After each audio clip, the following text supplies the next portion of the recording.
सो अभी हमारा सबसे हम क्या करेंगे, हम अभी सीखेंगे, हम आज अभी के सेशन में जो है हम रिवर्स इंजीनियरिंग का बेसिक सीखेंगे। ओके, तो सबसे पहले रिवर्स इंजीनियरिंग क्या होता है। ओके, फिर हम मतलब क्यों रिवर्स इंजीनियरिंग का यूसेज है हमारे हमारे पेनिट्रेशन टेस्टिंग फील्ड में, और हम उसको किस तरीके से कर सकते हैं, राइट। तो ये सारा चीज़ें हम अभी देखने वाले हैं। सबसे पहले रिवर्स इंजीनियरिंग का बेनिफिट्स क्या है, राइट, पेनिट्रेशन टेस्टिंग। नॉर्मली जो हमारे एप्लीकेशन का कोड होता है, राइट, मोस्टली जब भी हमारा मोबाइल एप्लीकेशन आता है तो यहाँ पे कोड जो रहता है वो फ्रंट एंड में रहता है। तो काफ़ी सारा ऐसा लॉजिक रहता है जो फ्रंट एंड में ही एग्जीक्यूट हो जाता है, जो हमारे मोबाइल डिवाइस ही एग्जीक्यूट करते हैं। और थोड़ा बहुत ऐसा लॉजिक होता है जो बैक एंड में लॉजिक मतलब एग्जीक्यूट होता है। ओके, अगर हम सेम चीज कंपेयर करें वेब एप्लीकेशन के साथ, वेब एप्लीकेशन में सिर्फ जो फ्रंट एंड जीयूआई रहता है वो मोस्टली हमारे फ्रंट मतलब क्लाइंट साइड पे रहता है। बाकी सारा जो मेन फंक्शन है, मेन लॉजिक है, वो सारा बैक एंड में रहता है, राइट। तो वही एक डिफरेंस होगा हमारा मोबाइल एप्लीकेशन और वेब एप्लीकेशन में। अभी काफ़ी ज़्यादा ऐसे एप्लीकेशंस आ गए हैं जो वेब यूआई का यूज़ करके बस एक वेब एप्लीकेशन ही ओपन कर देते हैं। पर मोस्टली ऐसी ऐसी एप्लीकेशन रहती है जहाँ पे काफ़ी ज़्यादा हद तक लॉजिक जो है वो फ्रंट एंड में आ जाता है, ताकि वो जो एप्लीकेशन है वो फास्टर रहे, राइट, उसका रिस्पॉन्स अच्छा हो और बैकएंड में इतना कुछ ज़्यादा शोर ना करे। ओके, अभी दूसरा ये चीज़ है कि फ्रंट एंड में लॉजिक और बैक एंड में लॉजिक एग्जीक्यूट करने में मेन डिफरेंस क्या होगा डेवलपर साइड से। ओके, जब भी कोई भी डेवलपर या कोई ऑर्गेनाइजेशन अपना एप्लीकेशन को होस्ट करता है, राइट, तो वहाँ पे जो नेटवर्क बैंडविड्थ जो है, राइट, उससे यूज़र एक्सपीरियंस को काफ़ी ज़्यादा फर्क पड़ता है। अगर अगर मेरा नेटवर्क बैंडविड्थ थोड़ा लो है, राइट, अब और मैं एप्लीकेशन को एक्सेस नहीं कर पा रहा हूँ या काफ़ी सारे फंक्शंस नहीं चल रहे, राइट, तो बेसिकली यूजर जो होगा वो इतना ज्यादा वो एप्लीकेशन को यूज करने के लिए राजी नहीं होगा, राइट। तो इसीलिए वो लोग क्या करते हैं कि फ्रंट एंड में काफी ज्यादा ऐसा लॉजिक मतलब जो रहता है कि अगर हम ये पर्टिकुलर फंक्शन को एग्जीक्यूट करें, राइट, तो क्या क्या चीजें होनी चाहिए वो सारा फ्रंट एंड में ही ऐड कर देते हैं। और जो भी मेन चीजें हैं, राइट, जैसे कि अगर हम सोशल मीडिया एप्लीकेशन को करते हैं तो वहाँ पे जो पोस्ट लोड होते हैं, जो डेटा लोड होता है, वो सारा बैकएंड से उठा के वो यहाँ पे हमें दे देते हैं। तो एप्लीकेशंस में काफी ज्यादा जो लॉजिक है वो फ्रंट एंड में आता है, राइट। तो उससे हमें क्या फायदा होगा, राइट। बेसिकली जब भी ऐसे कोई मेजर या क्रिटिकल फंक्शंस है जो फ्रंट एंड में आते हैं, तो हमारे पास वो पर्टिकुलर एप्लीकेशन फाइल रहेगी जिसको हम रिवर्स इंजीनियर करके बेसिकली वो फंक्शंस को मॉडिफाई करने का ट्राई कर सकते हैं। ओके, तो बेसिकली इसीलिए हम रिवर्स इंजीनियरिंग का यूज करते हैं, और इसीलिए हमारे लिए ये पर्टिकुलर जो है वो एक एडेड एडवांटेजेस हो जाएगा, राइट, एडवांटेज हो जाएगा कि हम उसको मॉडिफाई करने का ट्राई कर सकते हैं। और काफी हद तक अगर बाईपास हो जाए तो हम क्रिटिकल क्रिटिकल फंक्शंस को बाईपास भी कर सकते हैं, जैसे कि ऑथेंटिकेशन फंक्शन है, राइट, कोई भी ऑथोराइजेशन है, वो सारा चीज हम यहाँ पे कर सकते हैं, वैलिडेट कर सकते हैं कि कोई यूजर सेंसिटिव डेटा मिल रहा है कि नहीं। तो वो सारा चीज हम यहाँ पे वैलिडेट कर सकते हैं। तो मेजरली रिवर्स इंजीनियरिंग से हम क्या क्या चीजें एक्सपेक्ट कर सकते हैं। एक तो हमें मिलेगा sensitive data exposure. Okay, sensitive data exposure में हमें क्या क्या चीजें मिल सकती है। कोई भी internal URL, right, server server and पे कोई भी इंटरनल यूआरएल जो बाहर एक्सपोज नहीं किया है, जैसे कि मैं मुझे पब्लिकली पता है कि यहाँ पे google.com है, राइट, पर एप्लीकेशन कोई इंटरनल यूआरएल यूज करता होगा सारा कुछ कम्युनिकेट करने के लिए सर्वर को। तो वो कुछ मतलब बहुत ही प्राइवेट हो सकता है जो एप्लीकेशन ही एक्सेस कर पाएगा, राइट। अगर हमें वो यूआरएल मिल जाए जो सेंसिटिव है, और बेसिकली वहाँ पे कोई रेस्ट्रिक्शन नहीं है, और हम उसको एक्सेस कर पाते हैं, तो टिपिकली वहाँ पे वो सेंसिटिव डेटा एक्सपोजर होगा। यहाँ पे एप्लीकेशन क्या किस तरीके से यूज कर सकता है, वो लोग इंटरनली फायर बेस यूज कर सकते हैं, राइट। तो वो सारा चीज कर सकते हैं, जैसे वो यूआरएल काफी अलग होगा, जैसे कि ओके, तो बेसिकली जो भी एप्लीकेशन इंटरनल यूज करता है वो हम वैलिडेट कर सकते हैं, तो ये सारा चीज मिल सकता है। दूसरा है हमें इंटरनल आईपी एड्रेस मिल जाएगा। अगर वहाँ पे अवेलेबल है तो, right. Physical internal IP address की क्या ज़रूरत है, टिपिकली आईपी एड्रेस अगर एप्लीकेशन अगर सर्वर है, राइट, तो टिपिकली अगर मैं सर्वर को अगर, और या फिर मैं सिर्फ सर्च करूँ पब्लिक, पब्लिक मतलब उस पर्टिकुलर google.com का मैं अगर वैलिडेट करूँ कि उसका आईपी एड्रेस क्या है, right. Normally as a public user हमें इंटरनल सर्वर का आईपी एड्रेस नहीं मिलता, हमें मिलता है एक्सटर्नल फायरवॉल का आईपी एड्रेस, राइट। तो टिपिकली बाहर से एक फायरवॉल होगा, या तो मतलब क्लाउडफ्लेयर है या फिर जो भी है, ओके, क्लाउडफ्लेयर है या कोई भी है, अकामाई है, उनका फायरवॉल यूज कर रहे, कोई भी फायरवॉल यूज कर रहे। सबसे पहले जो रिक्वेस्ट आती है यूजर से, वो उस पर्टिकुलर फायरवॉल पे जाती है, राइट। और फिर वो फायरवॉल वैलिडेट करता है अगर रिक्वेस्ट सही है कि नहीं है, और फिर वो इंटरनल सर्वर पे भेजता है जहाँ पे सारा कुछ प्रोसेसिंग होता है। अभी मैं एज ए एक्सटर्नल यूजर कभी भी मैं उसका आईपी एड्रेस लेने का ट्राई करूँ, मुझे क्या मिलेगा, मुझे एक्सटर्नल फायरवॉल का आईपी एड्रेस मिलेगा, मुझे वो इंटरनल जो भी उनके इंफ्रास्ट्रक्चर में जो होस्टेड है सर्वर, उसका आईपी एड्रेस कभी नहीं मिलेगा एज ए पब्लिक यूजर। अगर मैं सेम ही नेटवर्क में हूँ तो वो मुझे मिल सकता है, पर एज ए पब्लिक यूजर मुझे वो सारा चीज नहीं मिलेगा, ओके। और अभी अगर हमारे पास वो आईपी एड्रेस नहीं मिल रहा तो हम क्या नहीं कर सकते, राइट, हम डायरेक्टली ही उस पर अटैक नहीं कर सकते, क्योंकि फायरवॉल सारा कुछ वैलिडेट करके फिर बाद में सेंड करेगा, ओके। व्हाट इफ अगर हमें इंटरनल आईपी एड्रेस जो है, उनका उनका स्पेसिफिक आईपी एड्रेस है, वो डायरेक्टली ही पता चल गया हो, राइट। जैसे कि इस आईपी एड्रेस, इस सर्वर का आईपी एड्रेस ये है, तो मैं फायरवॉल को बाईपास करके डायरेक्टली ही उस सर्वर को पिंग कर सकता हूँ, या फिर वहां पे सारे स्कैन चला सकता हूँ, वो सारा चीज कर सकता हूँ, ओके। वहां पे अगर कोई वर्नेबिलिटी है तो उसको मैं डायरेक्टली एक्सप्लॉइट कर सकता हूँ, तो वो सारा चीज कर सकता हूँ। तो बेसिकली अगर एप्लीकेशन है और एप्लीकेशन में वो सारी चीजें हार्ड कोडेड है, राइट, तो मुझे ये इंटरनल आईपी एड्रेस भी मिल सकता है। फिर नेक्स्ट होगा कोई भी एडमिन पैनल या फिर एडमिन यूआरएल्स, राइट, जो एडमिन एक्सेस कर सकता है, राइट। तो बेसिकली वो वहाँ पे पर्टिकुलर वो होगा, उन अगर वो लोग कुछ क्लाउड सर्वर्स यूज कर रहे, राइट, गूगल क्लाउड, AWS, तो उनका स्पेसिफिक सीक्रेट कीज हो सकता है, राइट। तो ये सारा चीज वहाँ पे मिल सकता है। और दूसरा ये होगा कि अगर वहाँ पे कोई भी वो लोग थर्ड पार्टी सर्विसेज यूज कर रहे हैं, राइट। जैसे कि अगर जोमेटो है तो हमें वो गूगल मैप्स दिखता है, राइट, मतलब गूगल मैप्स नहीं, मतलब जो भी मैप्स है वो दिखता है, तो वो मैप्स वो लोग नहीं बनाते, वो लोग थर्ड पार्टी से इंटीग्रेट करते हैं, या तो गूगल मैप्स हो गया या फिर कोई भी थर्ड पार्टी से इंटीग्रेट करते हैं। तो बेसिकली ये जो थर्ड पार्टी होता है उनका सब्सक्रिप्शन होता है, कि जोमेटो वाले गूगल मैप्स को पर कॉल, राइट, पर रिक्वेस्ट जो भी आता है उतना वो पे करेंगे, राइट। तो बेसिकली वो थर्ड पार्टी रिक्वेस्ट जो रहता है ना, थर्ड पार्टी एप्लीकेशंस रहता है, उनका एपीआई की रहता है, ओके। तो वो जो की है वो भी सेंसिटिव रहता है, क्योंकि अगर वो एपीआई की दूसरे को मिल गया तो जोमेटो के सब्सक्रिप्शन से वो लोग अपने एप्लीकेशन पे वो सारा चीज चला पाएंगे, राइट। या तो फिर जोमेटो के सब्सक्रिप्शन से वो लोग सर्च कर पाएंगे सारा कुछ, राइट। तो वो भी सेंसिटिव रहता है। तो यहाँ पे मैंने जोमेटो का सिर्फ एग्जांपल दिया है। कोई भी थर्ड पार्टी एप्लीकेशन का एपीआई की है वो भी बहुत ही ज्यादा सेंसिटिव रहता है, तो वो सारा चीज मिल सकता है। तो सेंसिटिव डेटा एक्सपोजर में ये सारा चीज हम एक्सपेक्ट कर सकते हैं, इंटरनल यूआरएल्स है, आईपी एड्रेसेस है, एडमिन पैनल है, ओके, सीक्रेट कीज है, जो भी application related secret keys, right, या तो फिर क्लाउड की सीक्रेट कीज है, एपीआई कीज है, तो वो सारा चीज वहाँ पे सेंसिटिव डेटा में से मिल सकता है। अगर वो एप्लीकेशन में हार्ड कोड किया गया हो तो, अगर एप्लीकेशन में वो हार्ड कोड नहीं किया गया है तो वहाँ पे हमें वो सारा चीज नहीं मिलेगा। फिर नेक्स्ट जो चीज होगा वो होगा फंक्शंस, या तो फिर क्रिटिकल फंक्शंस,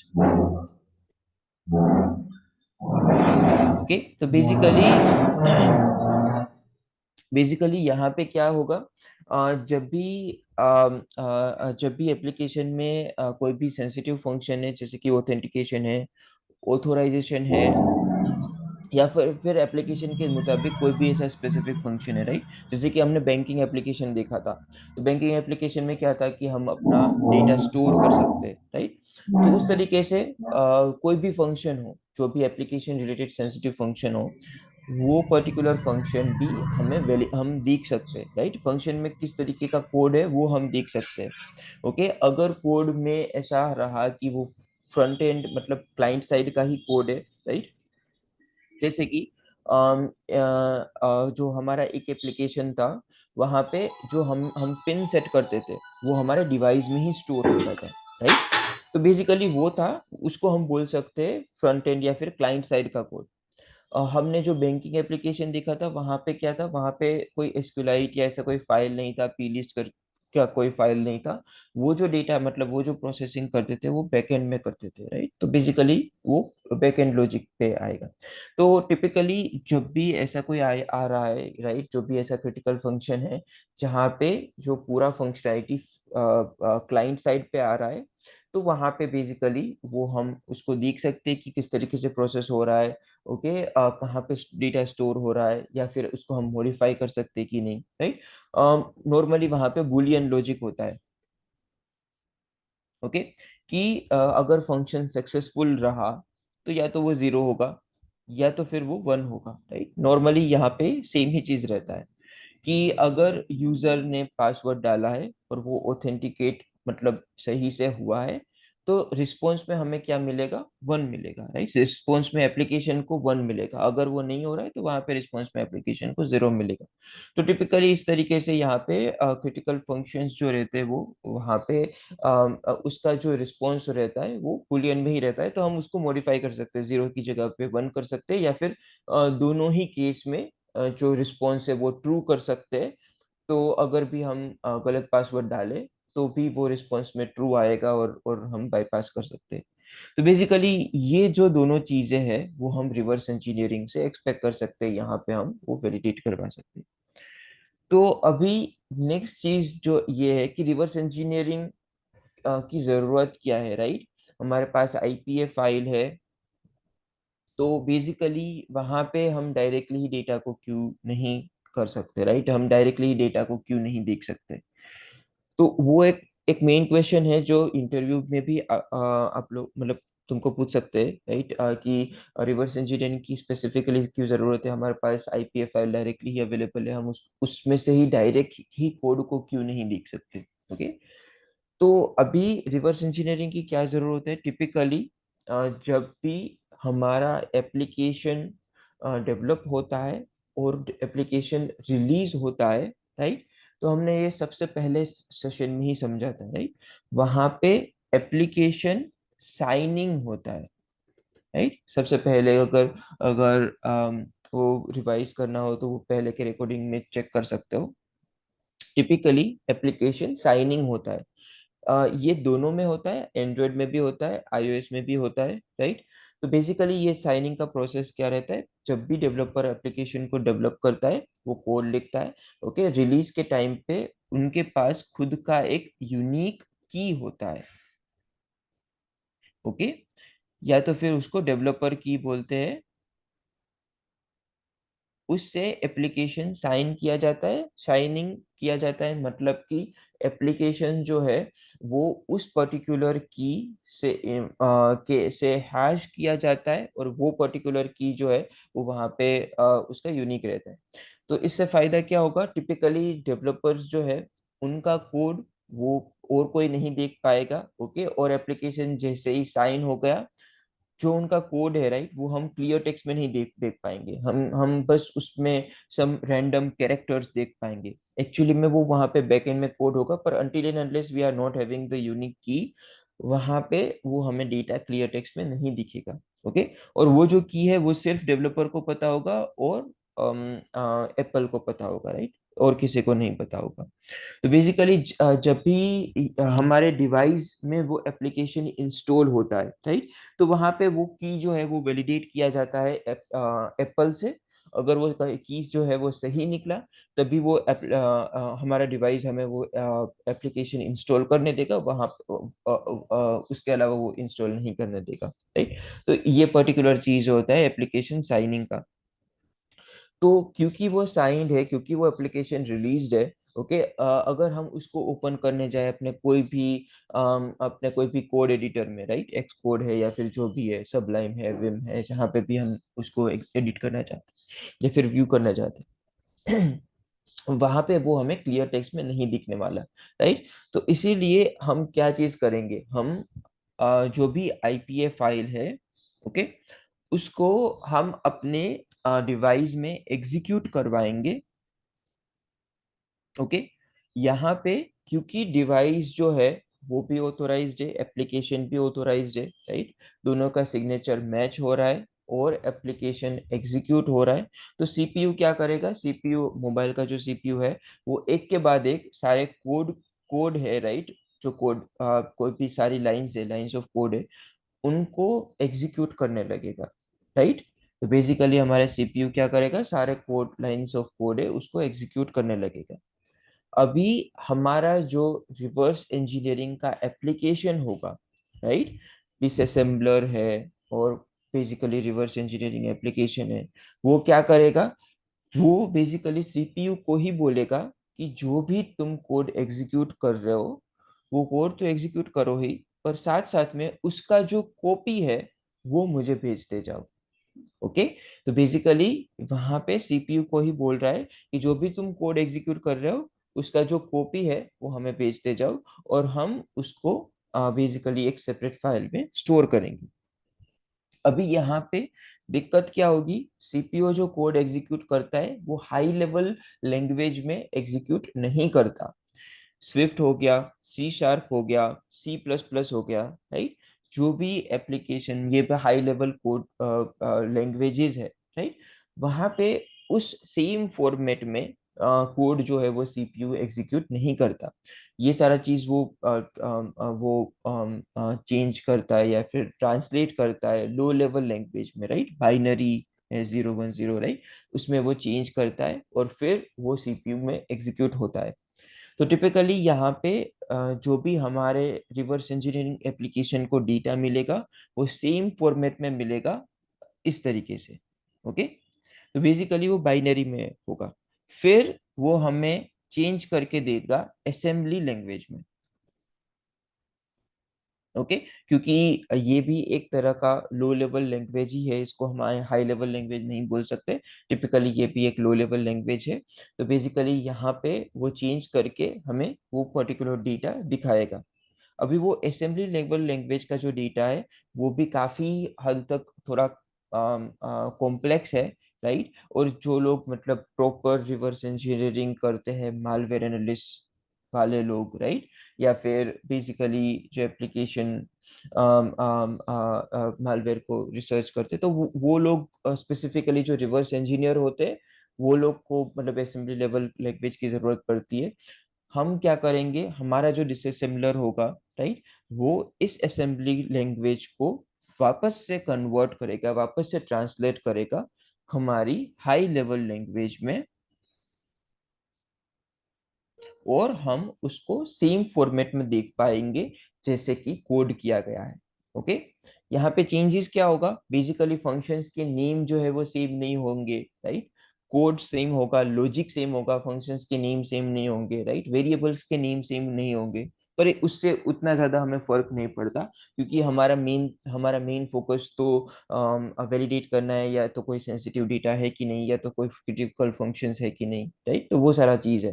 तो वो हमें डायरेक्टली ही मिल जाएगा, तो बेसिकली उसमें कोई दिक्कत नहीं रहेगी। तो इस तरीके से हम रिवर्स इंजीनियरिंग करते हैं, और इसीलिए हमें जरूरत पड़ती है रिवर्स इंजीनियरिंग की, ओके। रिवाइज कर लेते, थोड़ा थोड़ा ज्यादा था, इसीलिए सबसे पहले रिवर्स इंजीनियरिंग की क्या जरूरत होती है, क्योंकि एप्लीकेशन का काफी हद तक कोड क्लाइंट साइड पे होगा, तो वहां पे भी हमें सेंसिटिव डेटा मिल सकता है, क्रिटिकल फंक्शंस मिल सकते हैं, क्रिटिकल फंक्शंस कैसे काम कर सकते हैं, उसको मॉडिफाई भी किया जा सकता है कि नहीं, वो सारा चीज वहां पे अवेलेबल है। इसीलिए हम एज ए हमारी penetration testing activity reverse engineering करके वैलिडेट करते हैं कि वहां पे इस तरीके का डेटा हमें मिलता है कि नहीं मिलता। दूसरा ये चीज है, रिवर्स इंजीनियरिंग हम क्यों करते हैं, क्योंकि अगर हमारे पास प्रोजेक्ट है तो डेफिनेटली प्रोजेक्ट में क्लाइंट आईपीए फाइल्स शेयर करेगा, तो उससे ही हम डायरेक्ट कोड क्यों नहीं देख सकते? ओके, क्योंकि एप्लीकेशन साइनिंग होता है, राइट? तो बेसिकली एप्लीकेशन साइनिंग के बाद वहां पे हमें कोई डेटा नहीं मिलेगा, राइट, क्लियर फॉर्मेट में। तो इसीलिए हमें रिवर्स इंजीनियरिंग करके वो डेटा निकाल के वहां पे टेस्ट करना पड़ता है। काफी ऐसे भी एंगेजमेंट होंगे, राइट, प्रोजेक्ट्स में, जहाँ पे क्लाइंट को वो कोड फाइल शेयर करने में कोई दिक्कत नहीं है, तो वो कर सकते हैं, राइट। पर ऐसे भी एप्लीकेशंस होंगे जहाँ पे क्लाइंट सिर्फ आईपीए शेयर करेंगे और कुछ नहीं शेयर करेंगे, तो वहाँ पे ये टेक्निक यूज यूज कर सकते हैं। अगर क्लाइंट डायरेक्टली ही कोड शेयर करते हैं, तो बेसिकली वहाँ पे हम डायरेक्टली ही कोड रिव्यू कर सकते हैं, ये पूरा प्रोसेस की जरूरत नहीं होगी। ओके, पर बेसिकली थोड़े भी ऐसे एप्लीकेशंस है जहाँ पे वो शेयर नहीं करना चाहते, तो डेफिनेटली ये पर्टिकुलर प्रोसेस हम सीख रहे हैं उसके लिए, और ये सेम प्रोसेस हम यूज करेंगे। अभी नेक्स्ट जो है हम समझेंगे कि कौन कौन से टूल्स हम यूज करने वाले हैं। ओके, और दूसरा हम समझेंगे थोड़ा बहुत असेंबली लेवल लैंग्वेज के बारे में समझेंगे, और फिर हाई लेवल कोड रिव्यू कैसे करेंगे वो हम नेक्स्ट सेशन में, मतलब शाम के सेशन में समझेंगे। ओके, तो बेसिकली जो हम टूल्स यूज करने वाले हैं, अभी तो दो टूल्स है जो हम मेजरली यूज करते हैं। बेसिकली सबसे पहला जो टूल है वो होगा हमारा होपर डिसअसेंबलर। तो ये जो टूल है होपर, ये हम यूज करते हैं अगर हमारे पास मैक या लिनक्स डिस्ट्रीब्यूशन है, वहाँ पे ही हम यूज कर सकते हैं। विंडोज के लिए ये अभी के लिए सपोर्ट नहीं है, इन फ्यूचर वो होगा, पर अभी के लिए नहीं है। तो टिपिकली ये पर्टिकुलर टूल जो है वो यूज करेंगे। आउटपुट में ऐसा दिखेगा जो हम डेफिनेटली शाम को देखने वाले हैं, राइट। सो टिपिकली इस तरीके से कोड दिखेगा, ये देखो। ये पर्टिकुलर जो है ये हमारा ये हमारा हाई लेवल लैंग्वेज का कोड है, और ये जो है वो असेंबली लेवल का कोड है, right. RBP, RSP, RDI, edX और ये सारा चीज। ओके, ये क्या चीज है ये हम थोड़ी देर में ही समझने वाले हैं। यहाँ पे देखो, अगर कोई भी ऐसा स्पेसिफिक इंटरनल डायरेक्टरी है जहाँ पे एप्लीकेशन एक्सेस करता है, तो वो सारी डिटेल्स हमें मिल जाएगी, और थोड़े बहुत कमेंट्स भी हमें मिल जाएंगे, ताकि हमारा एनालिसिस जो है वो थोड़ा आसान रहे। तो ये पर्टिकुलर चीज है। इसी तरीके से हमें फ्लो भी यहाँ पे मिल जाता है कि कौन सा कोड कहाँ पे आएगा, राइट। अगर वो फंक्शन का रिस्पॉन्स जो है वो पॉजिटिव रहा, राइट, अगर वो फंक्शन का रिस्पॉन्स जो है वो ट्रू रहा, तो टिपिकली वो कोड नेक्स्ट में जंप यहाँ पे करेगा। अगर वहाँ पे कुछ फॉल्स रहा, मतलब मान लो कि ये ऑथेंटिकेशन का फंक्शन है, मैंने सही पासवर्ड डाला, तो सीपीयू जंप यहाँ पे करेगा इस कोड स्निपेट में, राइट, उस पर्टिकुलर मेमोरी एड्रेस में। अगर वो अगर ये सेम ऑथेंटिकेशन का फंक्शन है और मैंने जो पासवर्ड है वो गलत डाला है, तो वो सीपीयू जंप यहाँ पे करेगा और इस पर्टिकुलर कोड स्निपेट को एग्जीक्यूट करेगा, राइट।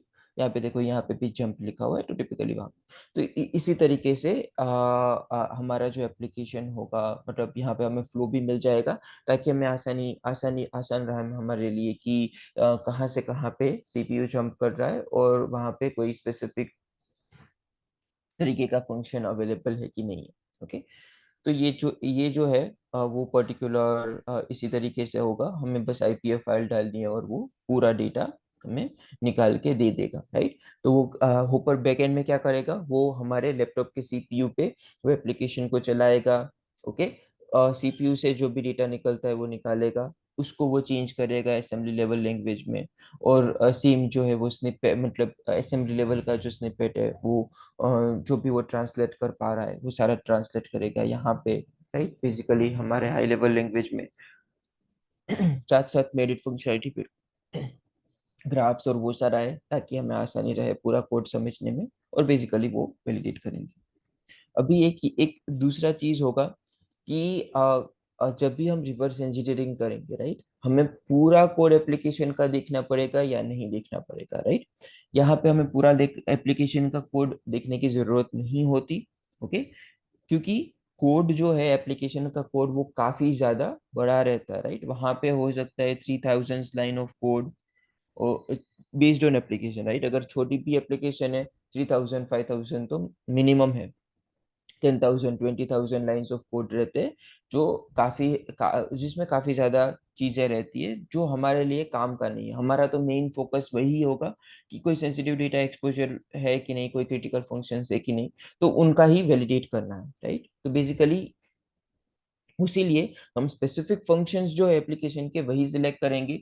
और जब भी कोड होगा, राइट, वहाँ पे कोई थर्ड पार्टी लाइब्रेरीज वो लोग यूज कर रहे हैं, तो उसका भी मतलब कोड वहां पे अवेलेबल रहेगा, राइट? जैसे कि वो लोग अगर स्विफ्ट यूज कर रहे हैं, ओके, स्विफ्ट में थर्ड पार्टी लाइब्रेरीज रहते हैं, टेम्पलेट्स रहते हैं, तो वो लोग सिर्फ इंपोर्ट करते हैं, राइट?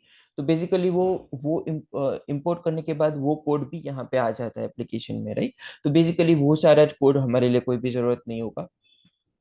तो वो सारा चीज जो है वो हमारे रिव्यू में वैसे भी वो सारा चीज हमारे रिव्यू में नहीं होगा। हमारा जो मेन है सेंसिटिव चीज है वही हम रिव्यू में वैलिडेट करने वाले हैं। होपर जो है वो पेड टूल है। हम क्या करेंगे, उसका ट्रायल यूज करेंगे और बेसिकली उसको उससे हम एप्लीकेशन को डीबग करेंगे, रिवर्स इंजीनियरिंग करेंगे। नेक्स्ट होगा हाइड्रा।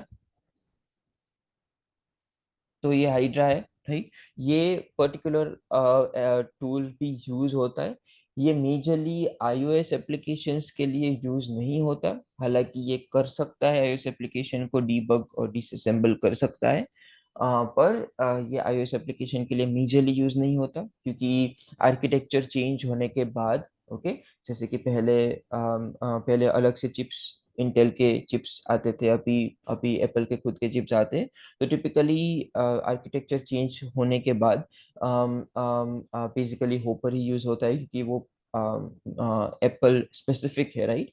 और हाइड्रा क्या है कि वो दूसरे एप्लीकेशंस को भी रिवर्स इंजीनियरिंग कर सकता है, जैसे कि विंडोज स्पेसिफिक एप्लीकेशन, राइट, जो हम डाउनलोड कर सकते हैं, क्रोम एप्लीकेशन और जो भी है, वो सारा रिवर्स इंजीनियर कर सकता है। ओके, मालवेयर जो है वो ये रिवर्स इंजीनियरिंग कर सकता है। एंड्रॉयड एप्लीकेशन से वो तो ये एक जेनेरिक टूल है, राइट? तो इसीलिए बेसिकली अगर ऐसा है कि हमारे ऑर्गेनाइजेशन में होपर डिसअलाउड है, या फिर कोई भी रीजन से होपर चल नहीं रहा, या फिर वो हम चला नहीं सकते, तो उस टाइम पे हाइड्रा यूज करेंगे। फंक्शनैलिटीज ऑलमोस्ट सिमिलर है। हाइड्रा ओपन सोर्स है, ये पेड टूल है।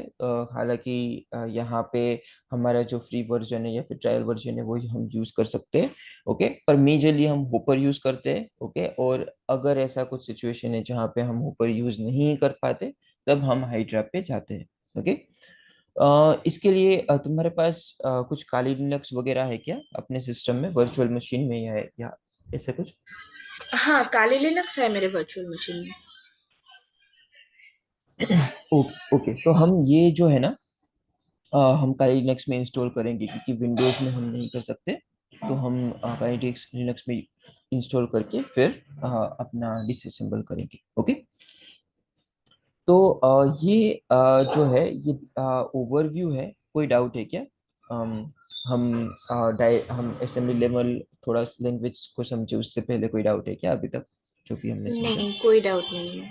ओके, तो अभी हम असेंबली लेवल लैंग्वेज सीखेंगे। और उससे पहले, असेंबली लेवल लैंग्वेज सीखने से पहले, हम थोड़ा बहुत सीपीयू के बारे में ही समझ लेते हैं, ओके, कि सीपीयू क्या है, रैम क्या है, वो सारा चीज। ओके, डेफिनेटली तुम इंजीनियरिंग बैकग्राउंड से हो, और तो तुम्हें काफी सारा कुछ पता होगा, okay. But just for revision हम वो समझते हैं, ताकि आगे जाके कोई दिक्कत ना हो, मतलब कुछ समझने में दिक्कत ना हो। सबसे पहले होता है सीपीयू, फिर होता है रैम, ओके, फिर होता है रोम, फिर होते हैं रजिस्टर्स, ओके, फिर होता है स्टिक, ओके, और फिर होता है इंस्ट्रक्शंस, ओके। तो ये सारी चीज़ें जो होती है वो बेसिक रहती है, और जिससे सीपीयू जो है वो परफॉर्म कर सकता है ये सारी चीज़, ओके। तो इसमें से क्या क्या चीज़ें तुम्हें पता है?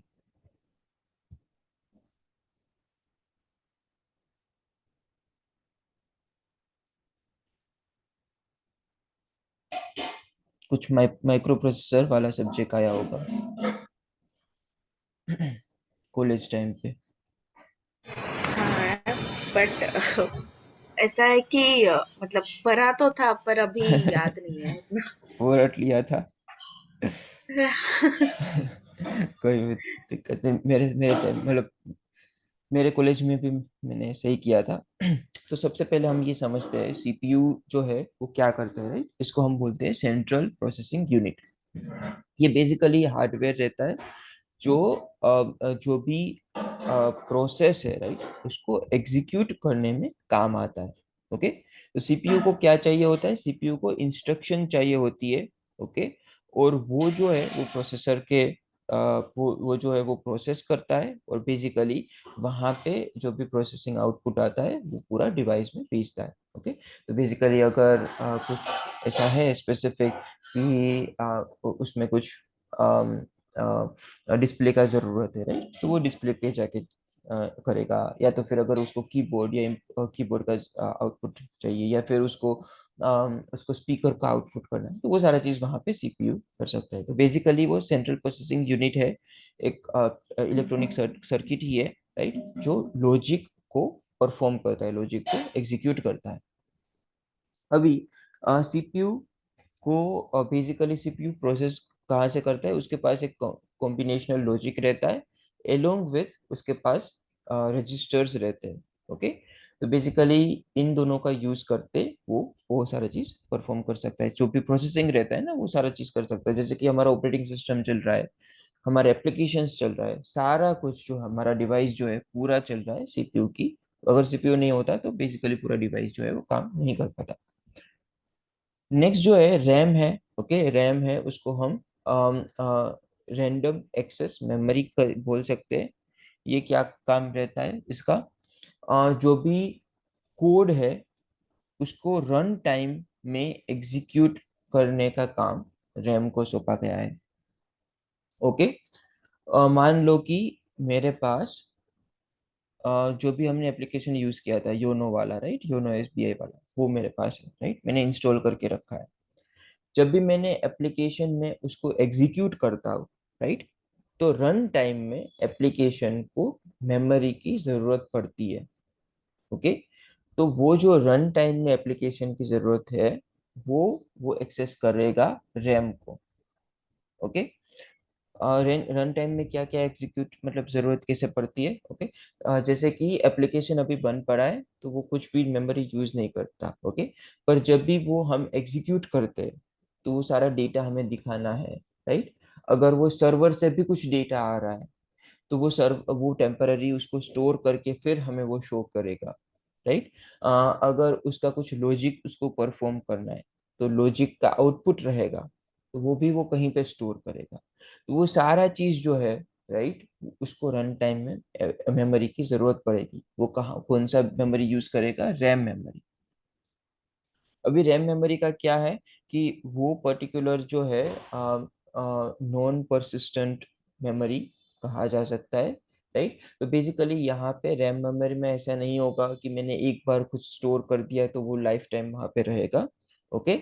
जब भी रैम को पावर नहीं मिलेगा वहाँ पे डेटा जो है वो वाइप आउट हो जाएगा।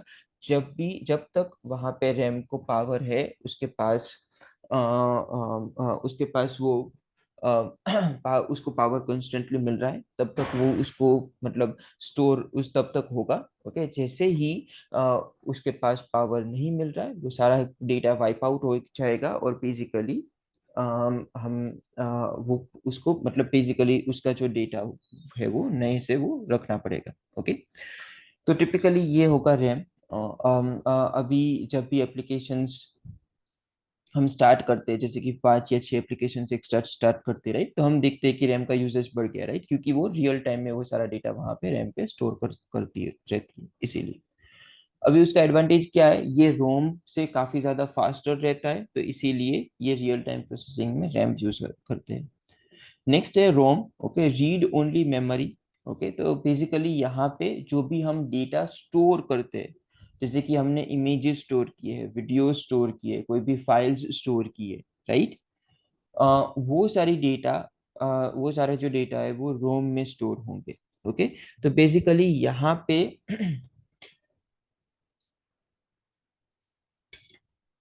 तो तो यहाँ पे ऐसा नहीं होगा कि जब भी ये डेटा डेटा जो है और या तो फिर हमने फोन को स्विच ऑफ कर दिया, राइट, तो वहां पे उसको पावर नहीं मिल रहा, तो यहाँ पे रोम में ऐसा नहीं होगा कि वो डेटा चला जाएगा, राइट।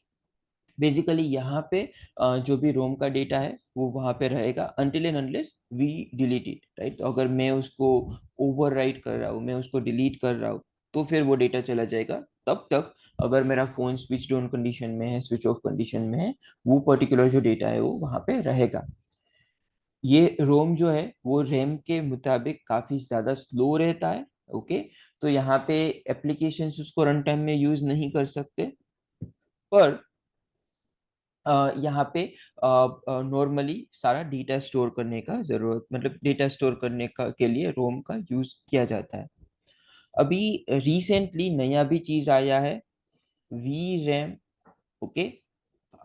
इसका हमें हमारे पेनिट्रेशन टेस्टिंग से कोई इतना ज़्यादा है नहीं, पर ये एक नई टेक्नोलॉजी है। ओके, तो मैं समझा देता हूँ। वी रैम मतलब वर्चुअल रैम। वो क्या करता है बेसिकली, अगर ऐसा कोई सिचुएशन है जहाँ पे रैम जो है वो कम पड़ रहा है। ओके। मैंने पबजी डाल दिया 2 GB का, और अब मेरे पास मोबाइल में मेमोरी टोटल ही है 2 GB, तो ऑपरेटिंग सिस्टम भी रैम का यूज़ करेगा, बाकी सारे एप्लीकेशंस भी रैम का यूज़ करेगा। तो टिपिकली वहाँ पे पबजी को रन होने में दिक्कत होगा, क्योंकि उसके पास सफिशिएंट मेमोरी नहीं है। तो वी रैम क्या करेगा, वो रोम का थोड़ा पार्ट रह के रैम को दे देगा। ओके। पर ये अभी रिसेंट ही टेक मतलब ये है, तो काफी हाई एंड नए मॉडल्स में ही मिलता है, राइट। S23 अल्ट्रा, गैलेक्सी का और वो सारे में। हमारे में ऐसा नहीं मिलता, एप्पल में बिल्कुल भी नहीं मिलता। ओके। तो बेसिकली ये पर्टिकुलर चीज है। तो रोम का क्या है, वो बेसिकली जो भी डेटा है उसको स्टोर करने के लिए काम आता है, इमेजेस, डॉक्यूमेंट्स, सारा कुछ। ओके। तो वो सारा चीज वहां पे रहेगा, even though P list file, SQL data, वो सारा चीज रोम में स्टोर होता है। अभी नेक्स्ट है वो है रजिस्टर्स। ओके। तो रजिस्टर्स जो है ये क्या चीज करते हैं, टिपिकली हमारे पास टोटल 8 रजिस्टर्स रहते हैं। ओके।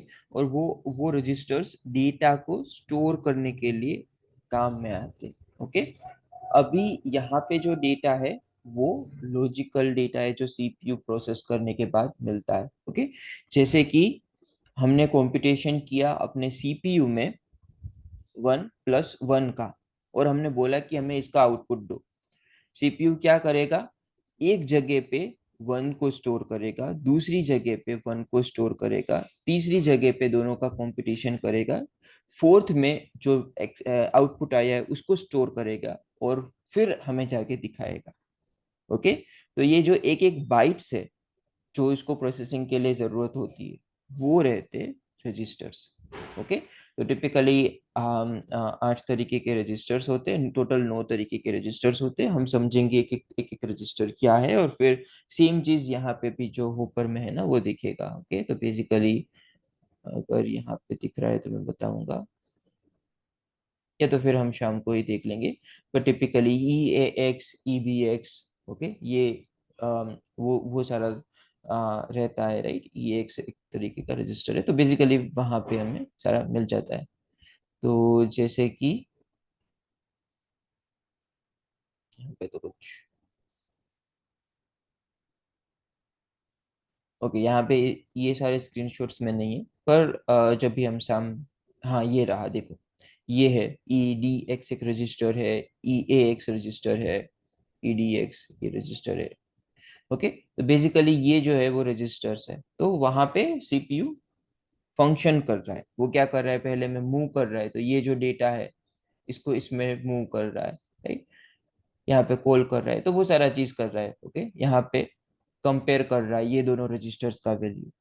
तो उस तरीके से वो सारे रजिस्टर्स में जो डेटा है, राइट, जो उसके प्रोसेसिंग के लिए काम आते हैं, वो वहाँ पे रजिस्टर्स में स्टोर होगा, और फिर जाके वो रैम में स्टोर होगा। तो बेसिकली जो एक एक लाइन का कोड एग्जीक्यूट करते हैं ना, तो वो पर्टिकुलर लाइन के लिए जो जरूरत पड़ती है, राइट, तो वो सारा रजिस्टर में प्रोसेस होता है। फिर रहता है स्टेक, राइट। स्टेक क्या है? ओके, बेसिकली हमने अगर एक फंक्शन को चलाना है, राइट, तो वो पर्टिकुलर चीज है वो स्टेक में आ जाएगा। ओके, और फिर एक के बाद एक जो लाइन ऑफ कोड है वो प्रोसेस होगा, राइट।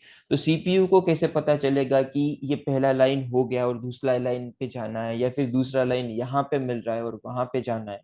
वो सारा पता पता चलेगा स्टेक पे। स्टेक जो है वो एक मेमोरी एड्रेस को पॉइंट करता रहेगा, राइट, जहाँ पे नेक्स्ट लाइन का कोड होगा। ओके, जैसे कि मेरा मेरा जो कोड है, राइट, जब भी वो लोड हो रहा है तो पूरा कोड इस तरीके से होगा। अभी ये जो मेमोरी वैल्यू है ऐसी नहीं होती, 1001 जैसी नहीं होती। मेमोरी वैल्यू जो है वो डिक्रीजिंग फॉर्मेट में होती है और वो अलग सी होती है। जो भी हम यहाँ पे जाएंगे, देखो ये जो है वो मेमोरी एड्रेस है, राइट। 00, इतने सारे जीरो से 10,000 E70 है, और ये जो है वो मेमोरी एड्रेस है। ओके, जस्ट मैं उसको सिंपल करने के लिए इस तरीके से बताता हूँ। ओके, जैसे कि 1001 में हमारा लास्ट लाइन का कोड है, राइट, यहाँ पे एंड है, या फिर 00 में है, फिर 1199। ओके, यहाँ पे इसके पहले का है कोड। ओके, बेसिकली और उसके पहले मतलब इसी तरीके से पूरा कोड है, राइट। तो जब भी हमारा जो सीपीयू है, राइट, उसने ये प्रोसेस कर लिया, ओके, यहाँ पे जो भी कोड था वो प्रोसेस कर लिया, उसके बाद क्या करना होगा? ऐसा नहीं है कि वो हर बार सीक्वेंस में ही होगा, राइट। यहाँ पे अगर जंप कर रहा है, कोई कंडीशन है, तो यहाँ से जंप वो डायरेक्ट यहाँ पे करेगा, या तो फिर यहाँ से डायरेक्ट ही जंप यहाँ पे करेगा, राइट। तो ऐसा नहीं है कि वो एक के बाद एक, मतलब वो सीक्वेंस में होगा, राइट। तो कैसे सीपीयू को पता चलेगा कि इसके बाद यही मुझे प्रोसेस करना है? वो पता चलेगा स्टेक से। ओके, तो स्टेक नेक्स्ट जहाँ पे कोड लिखा हुआ है उसका जो मेमोरी एड्रेस है, जो मेमोरी एड्रेस जहाँ पे वो कोड लिखा हुआ है, वो मेमोरी एड्रेस को पॉइंट करेगा। सीपीयू उस मेमोरी एड्रेस पे जाएगा, वहां पे जो कोड है उसको प्रोसेस करेगा। ओके, तो ये जो है, ये सारे जो है वो कंपोनेंट्स है हमारे प्रोसेसिंग के लिए।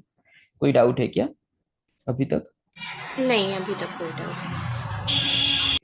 कॉलेज वाले प्रोफेसर से अच्छा समझे कि नहीं समझे? हाँ, हाँ, एक्चुअली ये जब था तब तो वो लॉकडाउन वगैरह था, अच्छा, हाँ हाँ, और ये तो पूरा ऑनलाइन ही होता था, और वो हाँ लोग उतना अच्छे से मतलब पढ़ाते हाँ। भी नहीं थे तब ऑनलाइन पे। ओके, तो अभी हम समझते हैं रजिस्टर्स जो है वो हमने 9 तरीके के रजिस्टर्स का बताया, राइट, कि 9 तरीके के होते हैं। तो मतलब उन उन 9 तरीके में डिफरेंस क्या है वो हम समझेंगे, और हम समझते हैं कि उसका क्या स्पेसिफिक पर्पस है। ओके, तो बेसिकली वो जो रजिस्टर है उसका नाम है EAX, EBX, ECX, EDX, फिर ESI, EDI, ESP, EBP। Okay,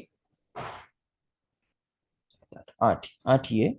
तो सबसे पहले हम EAX समझते हैं। तो EAX क्या करेगा? ओके, जब भी ऐसा कोई है एरिथमेटिक ऑपरेशन करना है, करना है, ओके, और फंक्शन को रिटर्न करना है, ओके, तो फिर यहाँ पे ये काम में आएगा।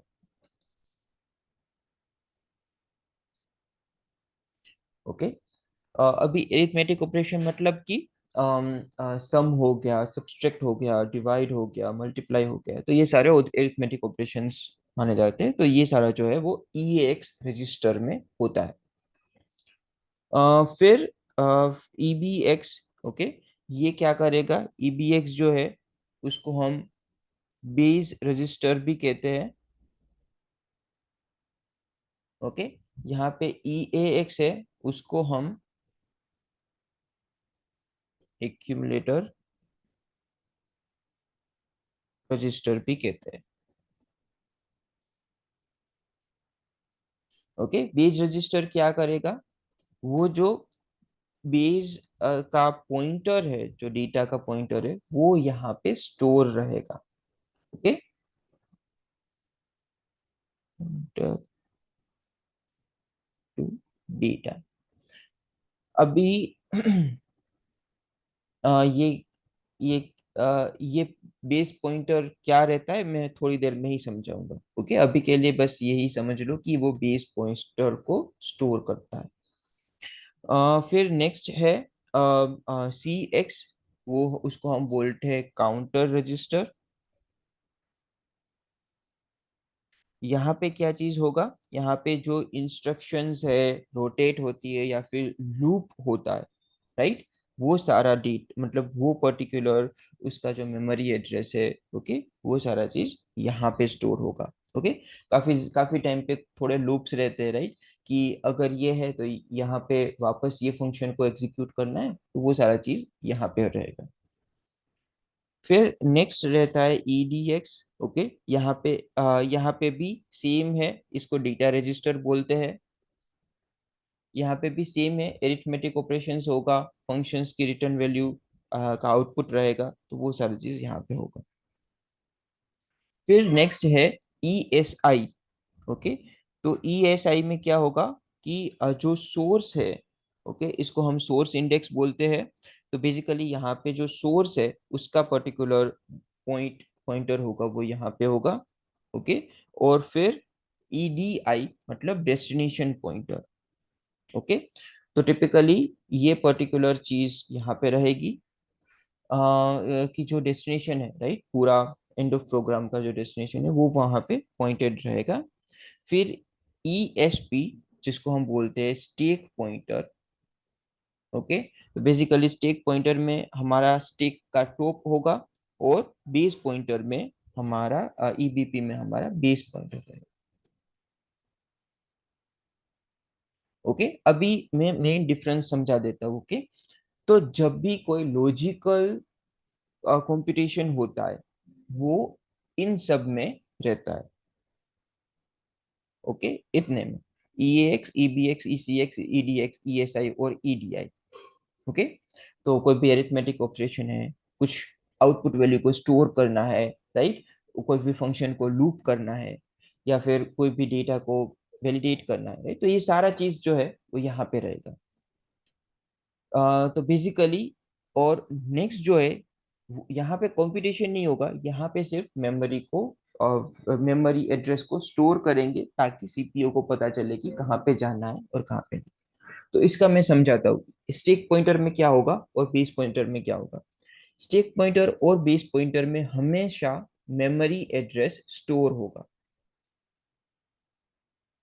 ओके, यहाँ पे मेमोरी एड्रेस भी स्टोर हो सकता है, कोई भी वैल्यू भी स्टोर हो सकती है, कोई भी आउटपुट भी स्टोर हो सकता है। ओके, तो बेसिकली यहाँ पे वो सारा चीज स्टोर हो सकता है, यहाँ पे सिर्फ मेमोरी एड्रेस स्टोर होगा। ओके, कैसा मेमोरी एड्रेस, जैसे कि मान लो कि मैंने एक फंक्शन बनाया। ओके, हम इसको समझते हैं एक फंक्शन से। मैं कुछ कोई भी सी वाला ही फंक्शन ले लेता हूँ। यहाँ पे मैंने मेन लिया और यहाँ पे मैं कुछ ऐड करता हूँ।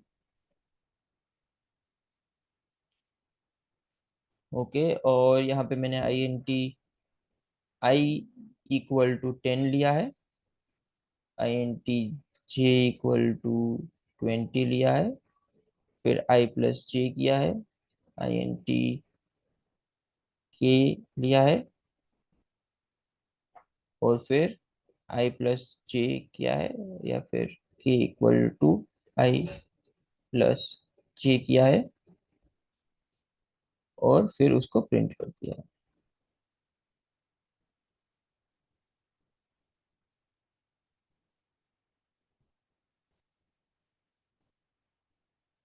ओके, तो ये सारा चीज मैंने यहाँ पे किया है।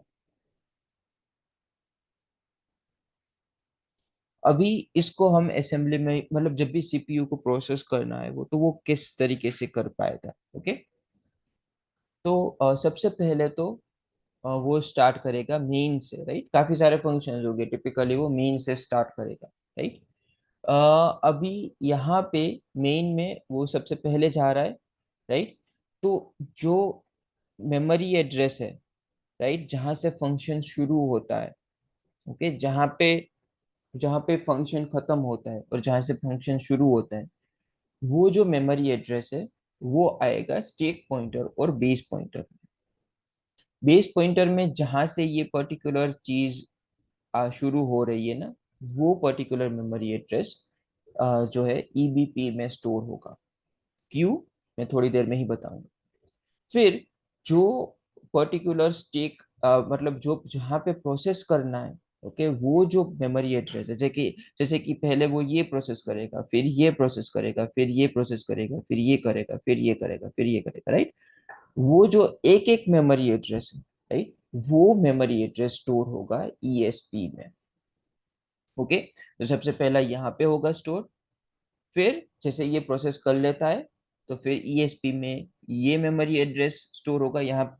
ये डेटा जहाँ पे मतलब स्टोर हो रहा है वो मेमोरी एड्रेस यहाँ मतलब फिर स्टैक पॉइंटर वहां पे पॉइंट करेगा, फिर थर्ड में पॉइंट करेगा। तो ये जो है वो होगा इन दोनों में। ओके, वो सिर्फ मेमोरी एड्रेस स्टोर करते हैं, और फिर ईएसपी जो है वो नेक्स्ट प्रोसेस कौन सी एग्जीक्यूट करनी है, राइट, नेक्स्ट पर्टिकुलर कौन सा डेटा एग्जीक्यूट करना है उसका बताएगा।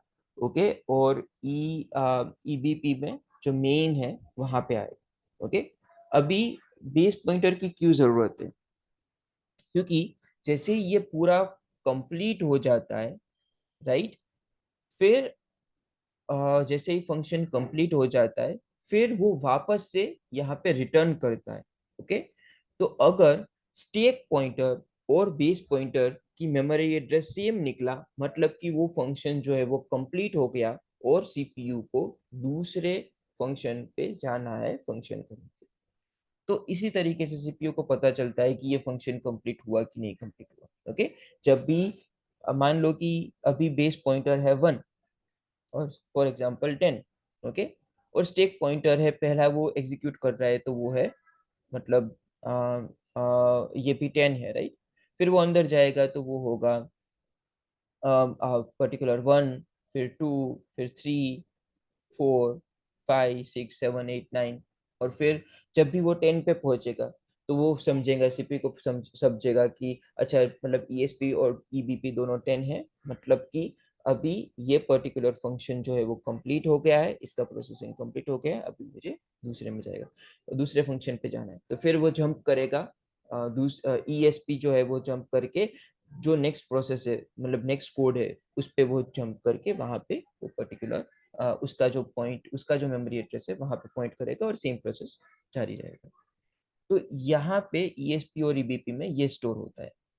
बाकी जब ये कंपटीशन होता है तो इसके लिए वो ये यूज करते हैं। ओके, तो टिपिकली जैसे कि आई हुआ तो कंपटीशन करने के लिए उसको 10 वैल्यू को स्टोर करना पड़ा, राइट, आई आई को बोल के उसको 10 वैल्यू को स्टोर करना पड़ेगा। तो वो ईबीएक्स में स्टोर करेगा। फिर जे की वैल्यू उसको स्टोर करनी पड़े तो ईडीएक्स में स्टोर करेगा।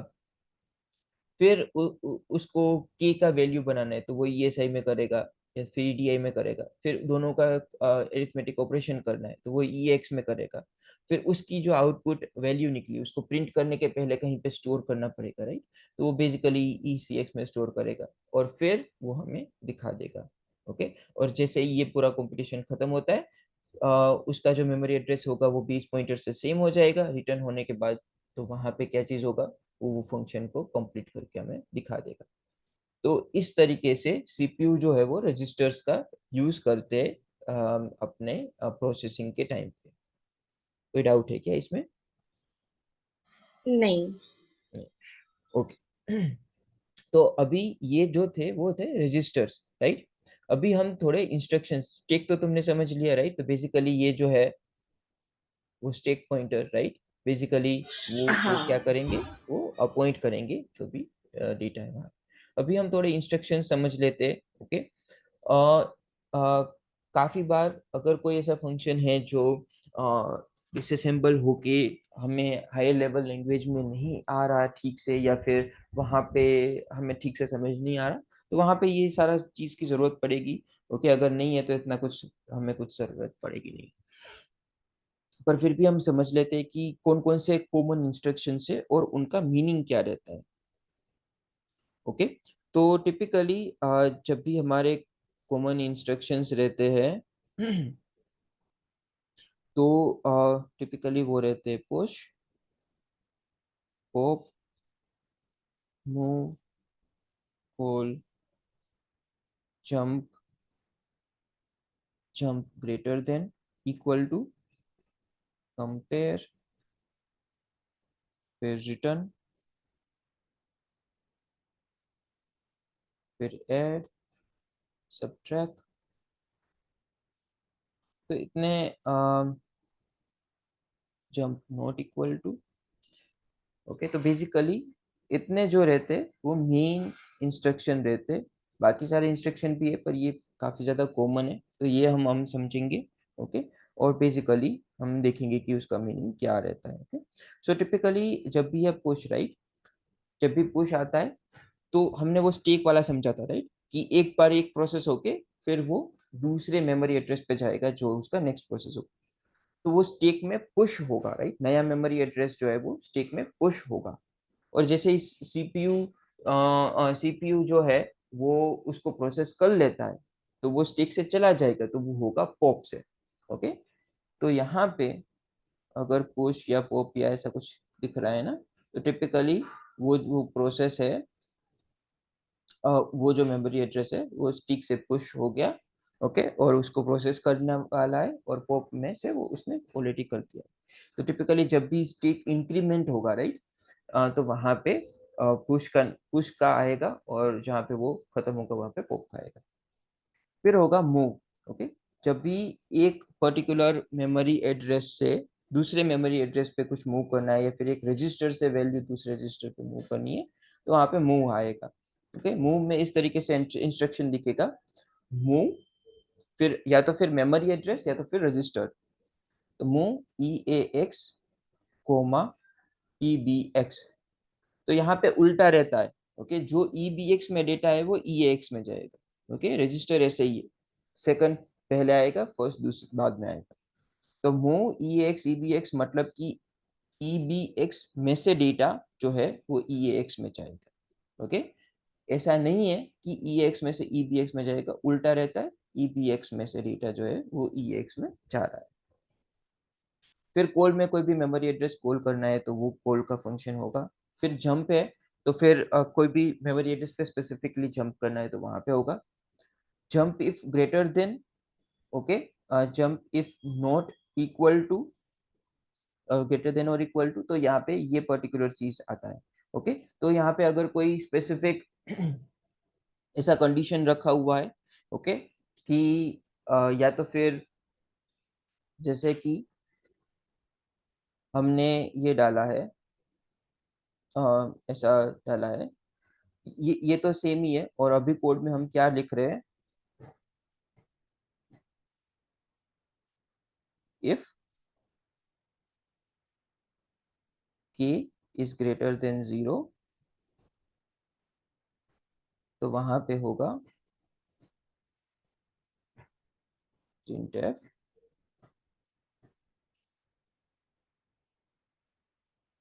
k is positive value।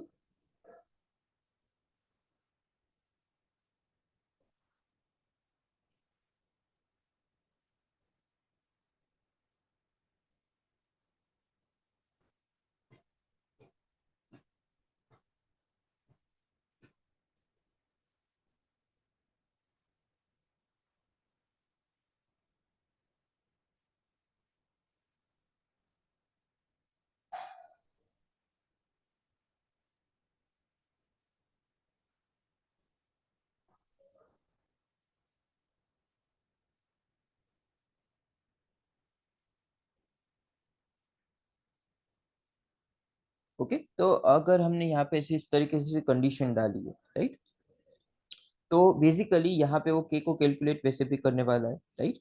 फिर यहाँ पे जाएगा तो यहाँ पे वो देखेगा कि के जो है वो ग्रेटर देन 0 है कि नहीं।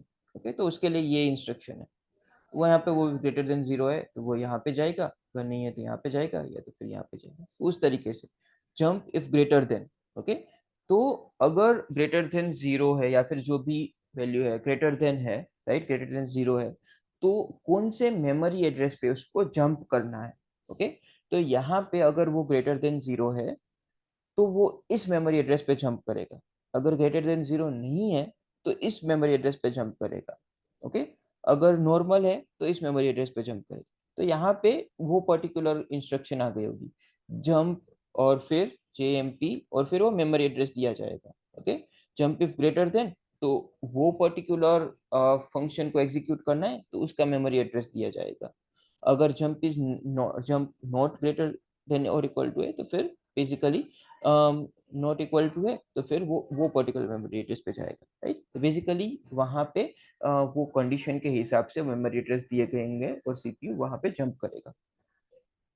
कंपेयर जो है वो सब्सट्रैक्शन की जगह पे ही है, पर कंपेयर के बाद ये सारे जंप जंप आएंगे, सब्सट्रैक्शन नॉर्मल सब्सट्रैक्शन में वो जंप नहीं आएंगे। फिर रिटर्न मतलब जब भी वो फंक्शन कंप्लीट होके आए तो रिटर्न का फंक्शन मतलब रिटर्न का इंस्ट्रक्शन आएगा, ताकि सर्वर को मतलब जो CPU है उसको पता चले कि अभी यहाँ पे खत्म हो गया हमारा काम, हम दूसरे फंक्शन को एग्जीक्यूट करेंगे। ऐड और सब्ट्रैक्ट तुम्हें पता ही है, यहाँ पे ऐड होगा। ओके, और फिर कोई भी वैल्यू होगी या मेमोरी एड्रेस होगा, मेमोरी एड्रेस है तो मेमोरी एड्रेस में जो वैल्यू होगी वो ऐड होगा।